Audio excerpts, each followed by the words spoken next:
All right, so if you haven't heard, Trump has made an ultimatum a few days ago about Hamas and Israel coming to a peace agreement, and he's laid out the peace plan as well as getting all of these other countries around the region together to negotiate this and to have this 6 p.m. deadline by October 5th.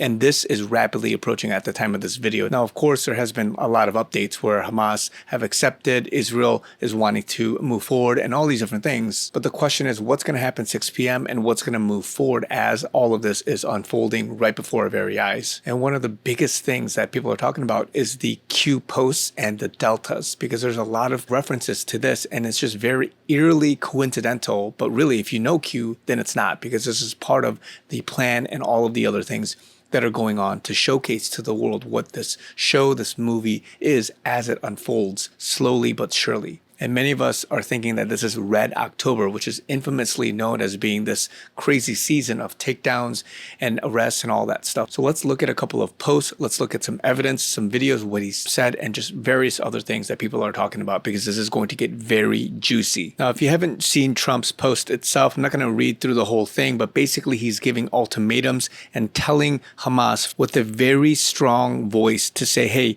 you're going to die regardless unless you come to terms and you can actually be spared. You have until 6 p.m. on Sunday, October 5th, to agree to this peace deal. Otherwise, all hell will break loose, and this is also your last chance. So I believe that he's giving dual messages here, not only to Hamas, but to those that are above him. And more importantly, with Israel, as well as just all of the other stuff internally with what's going on in Israel. And I've talked about this before, but there's other people controlling what's happening behind the scenes, but it's not being outwardly shown or overtly being communicated, because there has to be this kind of delicate balance with the public, the optics, as well as what's actually happening with regards to military action. And I'm not going to go too quickly into this, but Hamas apparently responded to the proposal, agreeing to it. Trump has made sure to say that this is a lasting peace, that Israel must stop bombing, they got to get the hostages, and all of the other stuff that people want at surface level. But here,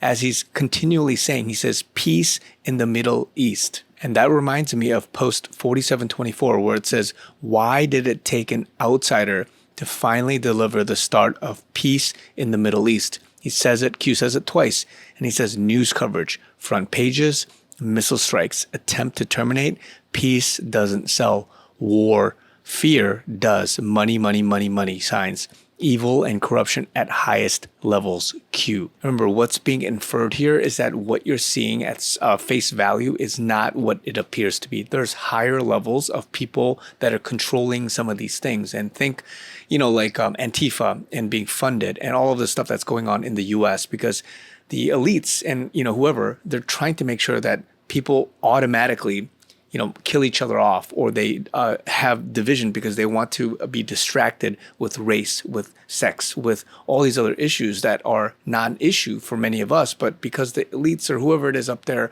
want to continually divide, and of course, Satan is on top of that, he wants to continually sow chaos. He wants to continually make sure that nobody understands the truth, because you're being wound up. You're going back and forth, you're going in circles, and you don't really have time to find out what the truth is. And the same happens with what's going on in the Middle East, which is that there's a lot of religious and other issues that are being pitted against each other. Remember what Trump said back in 2017 when he went on the second to Israel on his second tour of the big world tour. He stopped in Israel second. And so let's quickly take a look and see what he said back then. That historic summit represents a new opportunity for people throughout the Middle East to overcome sectarian and religious divisions, to extinguish the fires of extremism, and to find common ground and shared responsibility in making the future of this region so much better than it is right now. Change must come.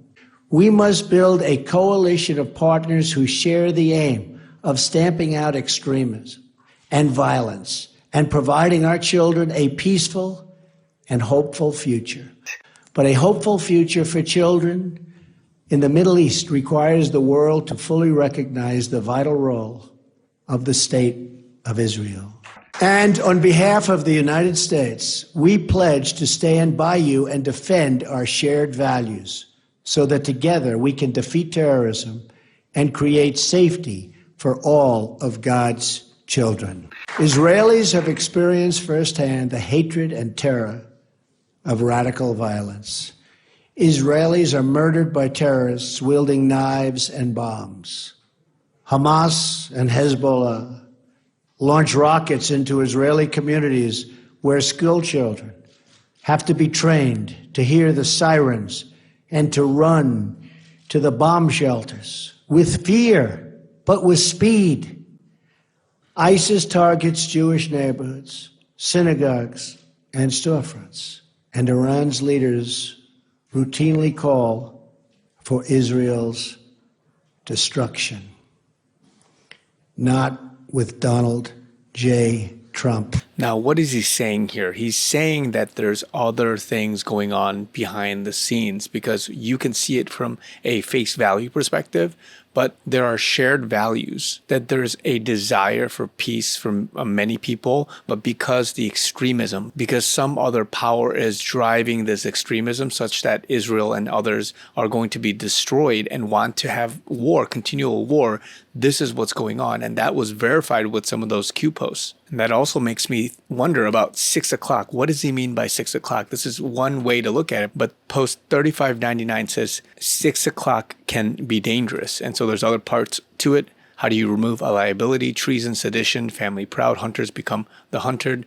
The harvest has been prepared and soon will be delivered to the public for consumption. So 6 o'clock in a military context means that the people behind you, what's behind you, 180 degrees behind you, can be dangerous. So you got to watch your back. And so what does this mean in that context? There's something else that's behind you that might be coming up to try to bite you and to hurt you. Now, if you are within the Q community, you know that there's a famous line that Trump has said back exactly 7 years ago to the day, October 5th.